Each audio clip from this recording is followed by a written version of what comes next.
সংরক্ষণের দাবিতে জাট আন্দোলন ঘিরে এখনো অগ্নিগর্ভ হরিয়ানা। কারফিউ জারি রয়েছে রোহতাক ও ভিমানি এই দুই জেলায়। রয়েছে শুট অ্যাট সাইটের অর্ডারও।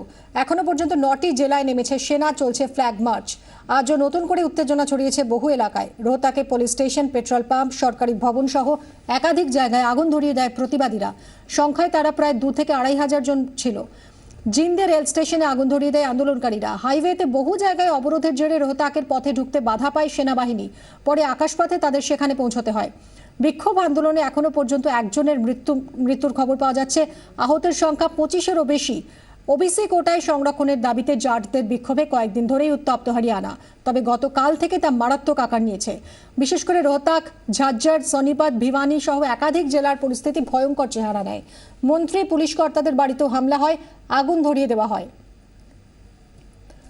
আমাদের প্রতিনিধি পवन नाड़ा রয়েছেন এই মুহূর্তে আমাদের সঙ্গে টেলিফোন लाइने। जी पवन, अभी क्या स्थिति है? फिलहाल की अगर मैं स्थिति बताऊं तो रोहतक में स्थिति काफी तनावपूर्ण है।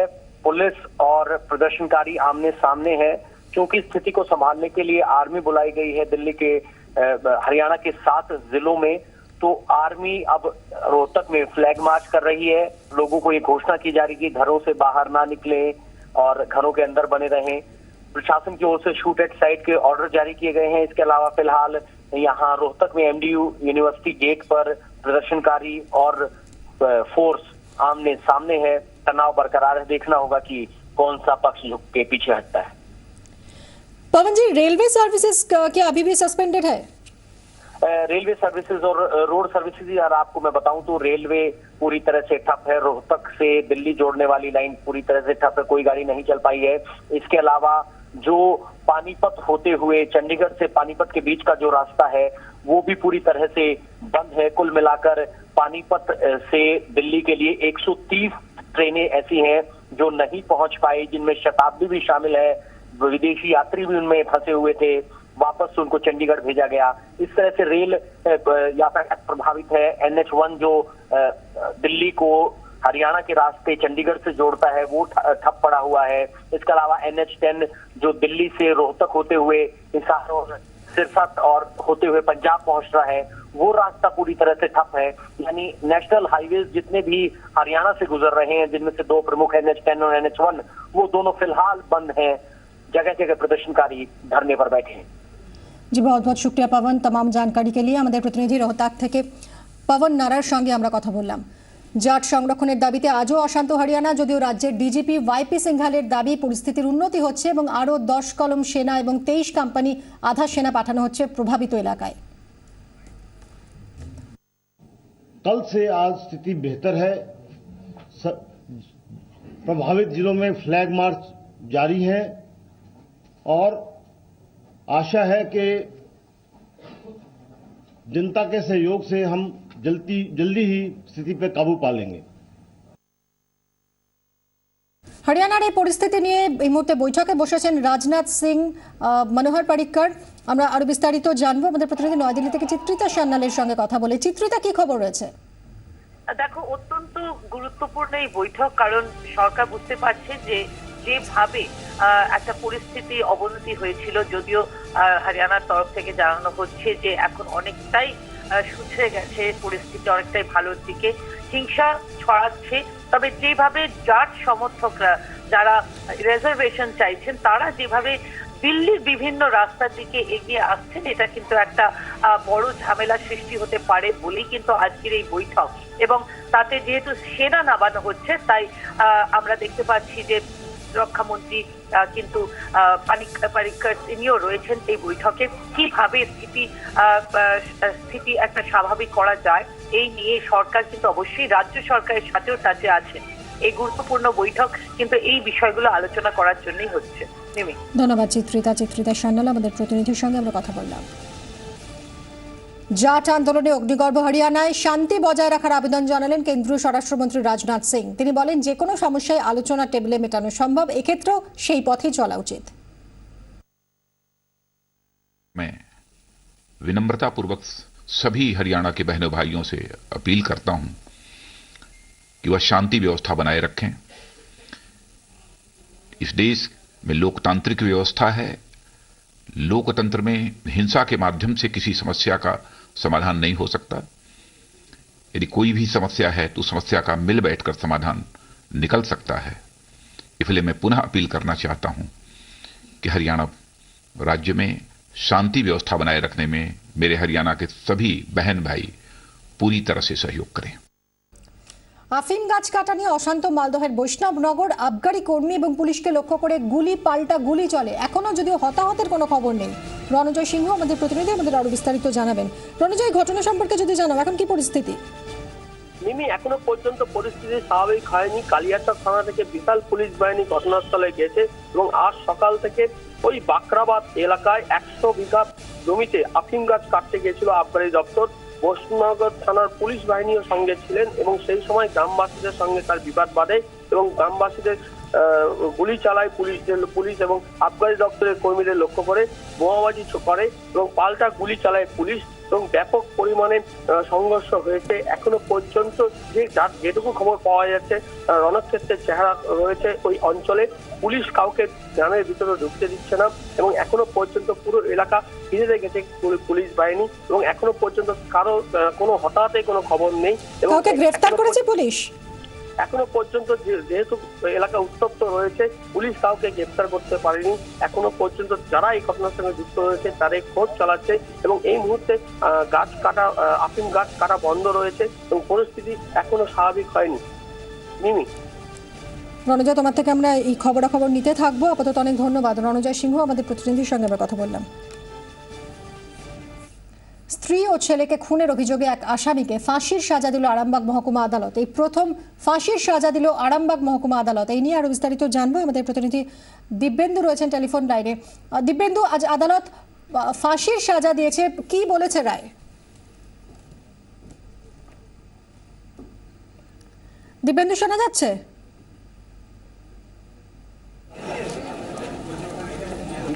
আবারও জানাই আপনাদের, স্ত্রী এবং ছেলেকে খুনের অভিযোগে এক আসামিকে ফাঁসির সাজা দিয়েছে আরামবাগ মহকুমা আদালত। এই প্রথম ফাঁসির সাজা দিল এই আদালত।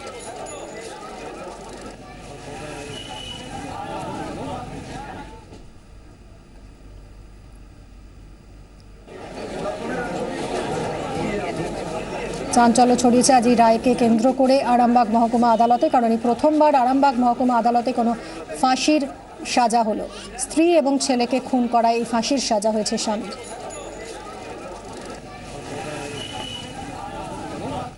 কসবায় কমলা রাজবংশী খুনের ঘটনায় গ্রেফতার মূল অভিযুক্ত। গতকাল রাতে রাজস্থান থেকে গ্রেফতার হচ্ছে বৃদ্ধার জামাই সুনীল সিং চৌহান। 4 জানুয়ারি কসবার পিকনিক গার্ডেনের নস্করপাড়া লেনে খুন হন বছর 55 কমলা রাজবংশী।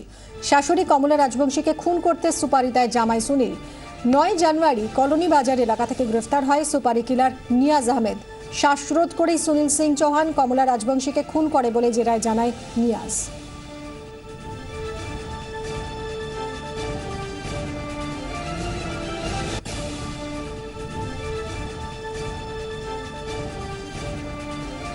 কসবায় কমলা রাজবংশী খুনের ঘটনায় মূল অভিযুক্তকে গ্রেফতার করেছে পুলিশ। গতকাল রাতে রাজস্থান থেকে গ্রেফতার হয়েছে বৃদ্ধার জামাই সুনীল সিং চৌহান। এই সুনীল সিং চৌহান এই বৃদ্ধাকে খুন করেছে। 4 জানুয়ারি কসবার পিকনিক গার্ডেনের নস্করপাড়া লেনে খুন হন বছর 55 কমলা রাজবংশী এবং শাশুড়ি কমলা রাজবংশীকে খুন করতে সুপারি দেয় জামাই সুনীল। সিজার মন্ডল আমাদের প্রতিনিধি রয়েছেন এই মুহূর্তে টেলিফোন লাইনে। সিজার, কি কারণে খুন করলো জামাই?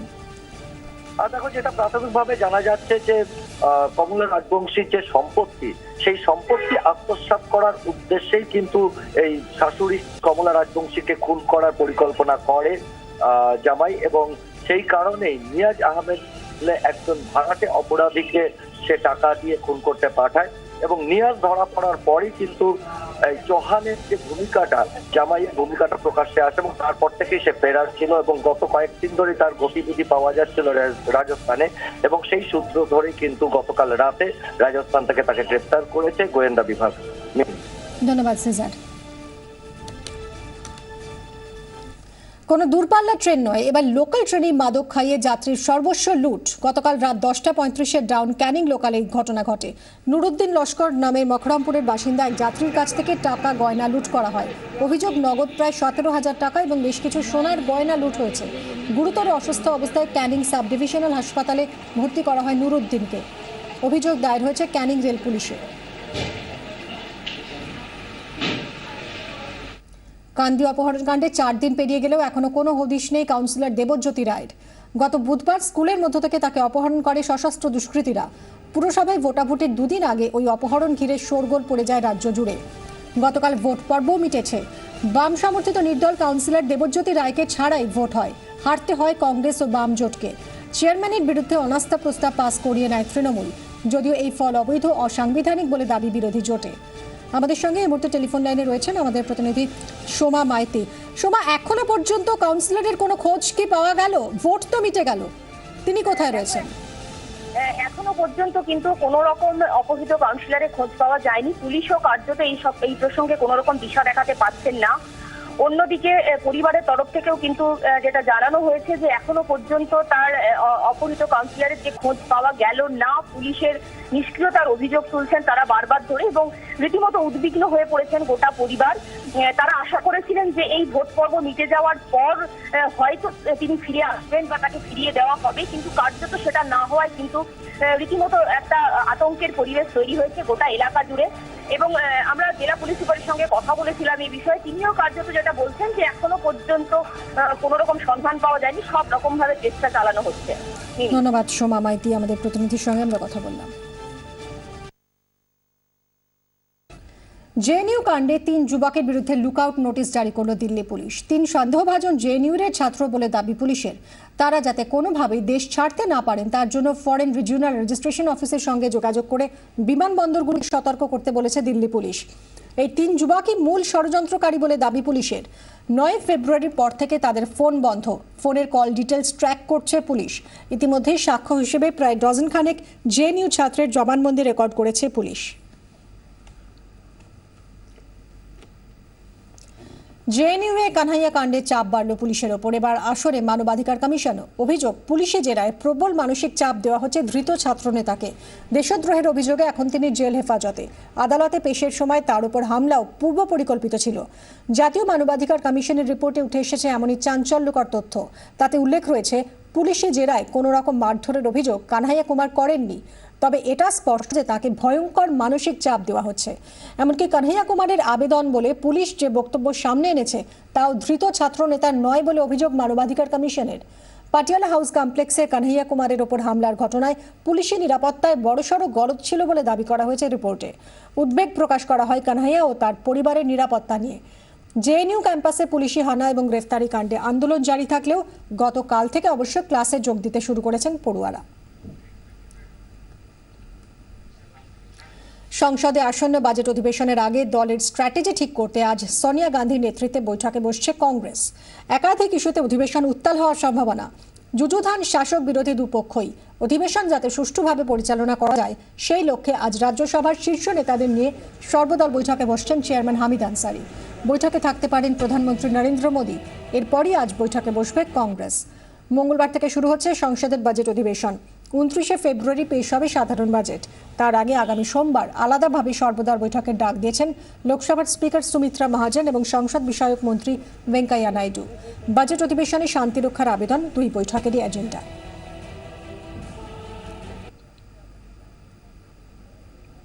খেলার খবর, শনিবার বারাসাত স্টেডিয়ামে আই লিগের গুরুত্বপূর্ণ ম্যাচে মুখোমুখি মোহনবাগান ও স্পোর্টিং ক্লাব। সনি বনাম ওডাফার দ্বৈরথ দেখার অপেক্ষায় ফুটবল মহল। স্পোর্টিংকে হারাতে পারলেই শীর্ষে থেকে প্রথম পর্ব শেষ করতে পারবে সবুজ মেরুন। শনিবার বারাসাত স্টেডিয়ামে আই লিগের হাই ভোল্টেজ ম্যাচের আগের দিন অসুস্থতার জন্য অনুষ্ঠানে আসতে পারেননি মোহনবাগান কোচ। ওডাফার স্পোর্টিংকে হারানোর প্রেসক্রিপশন ফোনেই দিলেন বাগান কোচ সঞ্জয় সেন। অনুষ্ঠানের ব্লুপ্রিন্ট ফোনেই সাজিয়ে দিয়েছিলেন তিনি।